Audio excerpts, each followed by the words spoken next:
Morning student. आज हम पाठ 12 लखनवी अंदाज गद्य खंड में पढ़ेंगे।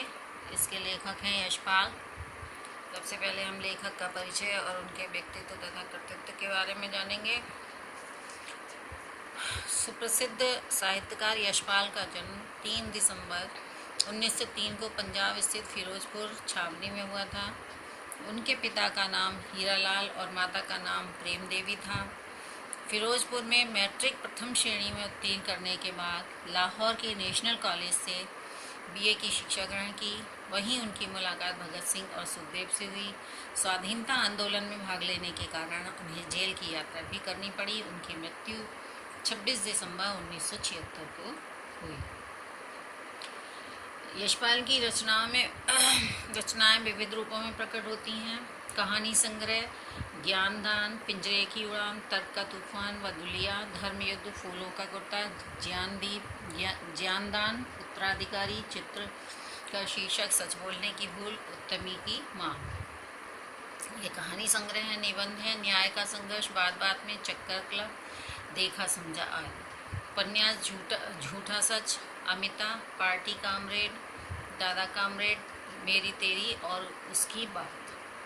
संस्मरण, सिंहावलोकन, गांधी बात का शब्द, चिंता।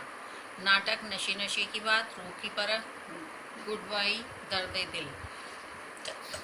यशपाल की रचनाओं में मार्क्सवाद का प्रभाव स्पष्ट रूप से देखा जाता है। उनकी रचनाओं में आम आदमी के सरोकार की उपस्थिति है। वे यथार्थवादी शैली के विशिष्ट रचनाकार।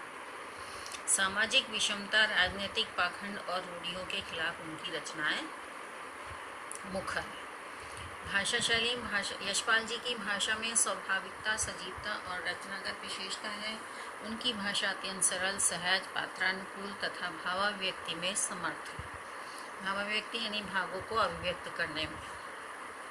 उनकी शैली वर्णनात्मक, संवाद प्रधान और प्रभावपूर्ण है। भावों के प्रभावी अभिव्यक्ति के लिए उर्दू और अंग्रेजी के शब्दों का भी प्रयोग किया गया है।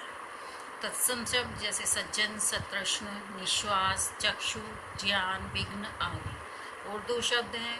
मुफस्सिल, गवारा, एहतियात, करीने, वल्लाह, शुक्रिया, तलब, किबला, तस्लीम, नफीस, नामुराद। अंग्रेजी passenger, train, second class, ticket, birth, abstract आदि। मुहावरे हैं, सिर खम लेना, ज्ञान चक्षु खुलना, सतृष्ण आंखों से देखना। पाठ का सार है, सारांश है। लखनवी अंदाज नामक पाठ में लेखक ने ऐसे नवाब को के विषय में वर्णन किया है जो लेखक के समक्ष अपनी नवाबी का प्रदर्शन करते हुए, नवाबी दिखाते हुए खीरे की फांकों को खाने की जगह सूंघकर रसास्वादन करता है और सूंघते हुए खीरे की एक एक फांक को खिड़की से बाहर फेंकता जाता है। ऐसा करके वह डकार लेकर वह तृप्त होने का नाटक करता है। उसके इस व्यवहार से लेखक सोचता है कि इस तरह तो बिना घटना, विचार और पात्रों के नई कहानी भी लिखी जा सकती है। लेखक की यात्रा। लेखक अपनी मितव्ययी प्रवृत्ति के कारण सेकंड क्लास में यात्रा नहीं करना चाह रहा था। फिर यह सोचकर कि भीड़ से भी बच जाएगा, कहानी के संबंध में भी सोच सकेगा और उसे प्राकृतिक दृश्य खिड़की से देखने को मिल जाएंगे, अतः सेकंड क्लास का ही टिकट ले लिया।